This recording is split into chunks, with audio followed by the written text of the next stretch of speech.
a little birdie told me as well that you had a health scare. Can you talk about that? Yeah, I don't have much more details about it, but I'd love to know more. Yeah, definitely. Yeah. It's not all fun and games there, but apparently not. Nah. I just came back from like taking like a week off there because almost 2 weeks now. But yeah, I was like in Switzerland there and just. Is this the edit? Yeah, just Prada edit. No, just Okay, back there again recently doing some stuff for like tourism boards and stuff over there. And for Specialized, but yeah, I did see it. Sorry. Yeah, of course, not Prada. Years ago. But yeah.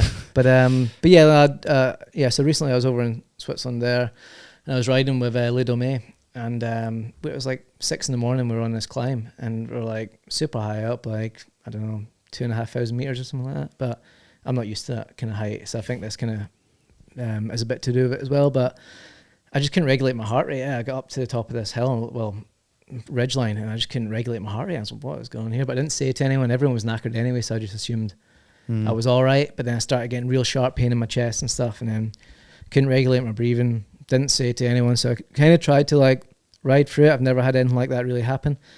And then even as riding along the little flat bit, as soon as my heart rate elevated at all, I was like intense pain. And I was like, I think I might be having a heart attack. Didn't say it to anyone, but I was like, feel like I thought I was having a heart attack, or the start of it.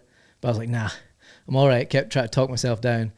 And then continued on, so I hung back a bit. I said to my mate, Matty Lambert, that I film all my videos with, and he's like one of my best mates. And I said to him, I was like, mate, I don't feel right. I don't feel good at all. I was like, I'm getting real bad chest pains and I don't feel good. And he's like, stay where you are right now. Stop right now. I'll go and get the guys. I was like, nah. So I continued on, got up to the guys, and then he told the guys, and they're like, lie on the floor now. And I swear to God, I thought I was having a heart attack. And so I said to them, racing? Yeah, like bad. And I couldn't get a deep breath in, like couldn't do that. It was just like short and small little ones, but intense pain in my heart. And I was like, my dad's had 4 heart attacks as well. So I kept thinking, I was like, I might be having one here. And so I lay on a rock anyway, and then one of the guys that we were filming with, he was like, his wife's a paramedic, so he put her on the phone and she was talking me through it, and I was telling her what I'm feeling. And then said to Les Domains, I was like, how do I get off of here? It's the fastest way off of here. And he's like, mate, we are so far away from it. And in my head I was off helicopter then, innit? But I managed to lie there, try and sort myself out. For 2.5 hours I lay on this rock. I stood up and I got mad tingling sensation in both arms, and I was like, that's a sign of like stroke or a heart attack or something. And I just thought, I was like, I've just had a son as well, so I'm not dying up here. And then my 3 dogs as well, and my wife, and I was like, I'm not dying here. I was like, even if this heart stops, I'm walking down this thing. And then but I managed to kind of get myself around a little bit, got on the bike, rode down. I was like, what the fuck is wrong with me? Like starting to kind of get scared a little bit, because I was like, this is definitely the start of something. Like, this is not right. I've never felt this for in my life. I got down and checked in the hotel at 11 a.m. and I was lying in the bed and stuff, but lads would just have a sleep, but I couldn't. And so anyway, long story short, they booked me into the hospital for the next morning for a doctor, but the director came round, chatting with me, and he's like, I'm taking you now, and took me to the ER and stuff. And it was like proper, that's a scene out of a movie. Like, got in there, and the hospitals were amazing though in Switzerland. Incredible. It ain't like back home where we're waiting for ages, like straight in, and they told them heart, so I guess they were like, right. Yeah. Straight in a wheelchair as well. They wouldn't let me walk in, I had to get in a wheelchair. I was like, I'm all right. Anyway, got in, and there was like 8 people in this room waiting around this bed for me. And there's like, right, get naked. And I was like, what? And they're like, take off all your clothes. I started like taking my hoodie off, and then they're just like unbuttoning my trousers, like, everything off, mate, in front of all these people. I'm lying on this bed. And right away they're like asking stuff, but she just didn't even ask to take my blood. Just started taking blood, but it took a lot, like massive vials of blood, like big ones. And then straight on a drip as well. And I was like, what is going on? Like chill out. And then but he's scanning my heart, and then they're talking in a different language. He's relaying back to the nurse. She's right, looking all worried. I was like, oh, fuck, I'm gonna have open heart. I can't speak. I'm gonna have like open heart surgery or something here. And because I was still getting the pain. And then but yeah, anyway, I told him the story, all that, and then he took me into my own room, and we're like, wait for your results. And then they came in, and they're like, yeah, like we strongly recommend that you stay in tonight. We've got the heart specialist in the morning to take a look at your heart.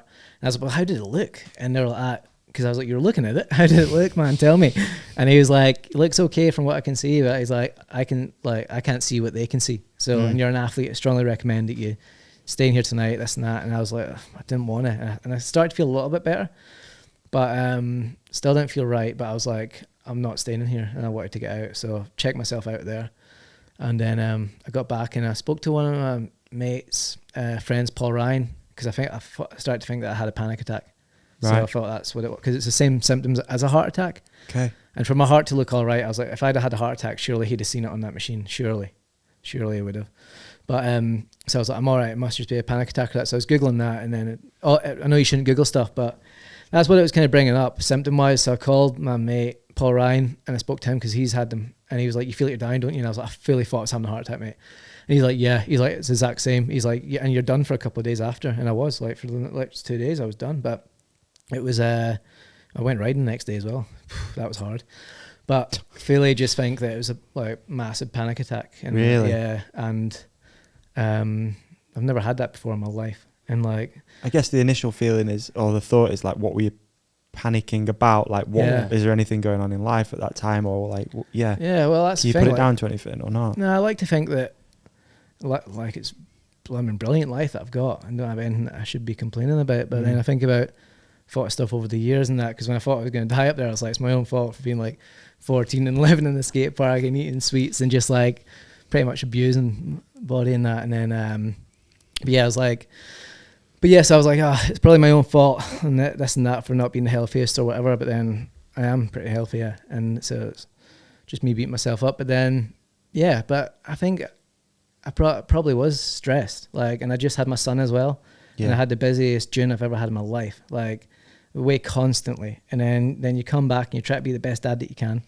So you're burning that at both ends. Then you're up at 4 a.m. trying to go for a run or something. Or you're out with the dogs, and then your mates want to hang out. So then you're going out with them, but then you're only home for 2 days, and then you're away again. And then it's like, and then I think that was my body just saying, "What the fuck you doing? Like, slow down, stop, because next time it might be a heart attack." Do you know what I mean? So scariest wake up call I've ever had. Like proper, honestly. Like, because I came back and I was meant to go straight to the Formula One, to do demos there, and I was like, up for it and that. And then I told my manager Ramon, and he's like, "You're not going." He's like, "I can't believe that. Like, I can't believe you didn't tell me." I was like, I didn't want to scare anyone and just keep it. But that's the thing, people don't talk about stuff enough. But yeah, and like I guess maybe I have been stressed and it's good to admit that and say stuff. But yeah, it's hard. Yeah, it's hard. Like it is when you're doing these projects and stuff and everything you're doing, events and stuff, and it adds up and you can't do everything. And you think you can, but then your body will just say no. And yeah, so I think I just burnt myself out, and a bit of everything, a bit of altitude, a bit of everything, stress and panicking. Yeah. Yeah, I guess if all that stress is all just there, then it can be any number of things that could like bring it out. Totally, yeah. So, and it just took that to bring it out, and not regulate the heart rate, and then it started to panic, and then your mind's your own worst enemy as well. Like once that starts going. Yeah. Yeah, a panic attack's like a loop, isn't it? It's like a loop that you can't get out of. Is that right? I think so. I was just hoping I never experience it again. It was honestly, that was fully thought that was it. Like it was gnarly. But I came back and give you a wake up call though, like you say. Massively, yeah. Like I've stopped drinking now as well, but I'm not quitting it. But it's like I've stopped like for a month now, and I'm just like, and not that was like not that that's the cause of it. It's just like just that, doesn't help like when eating better and stuff. Yeah, and it's like I feel like I don't know. I feel like I've just need a better reality check to just I don't know, take more care of myself a bit more and actually. And don't take as much on, like take on everything, but no, not everything, but pick and choose and just, I don't know, like life's precious and like I wouldn't like to have it taken away like that.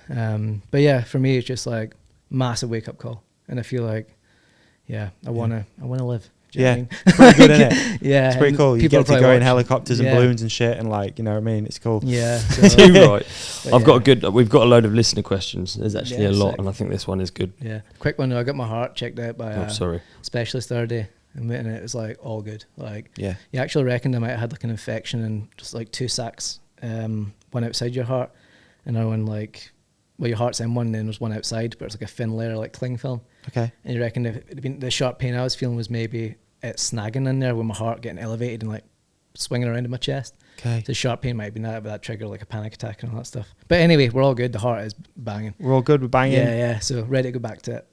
But yeah. Bit just steady. But yeah, just a bit more. There's a lot to be said for that, man. Slowing down a little bit. I think so. And it's and I think it's like you think you can do it all, but a lot of times you can't. And like becoming a dad and stuff, and then doing all that, it's like It does. There's a lot. It's the best thing ever being a dad, though. But it's just like, I try to do everything, and then your body is just saying. It's tough because I guess, you know, being in your position as well, and like having opportunity that you would never have seen coming when you're living in a skate park, fighting off rats with a shovel.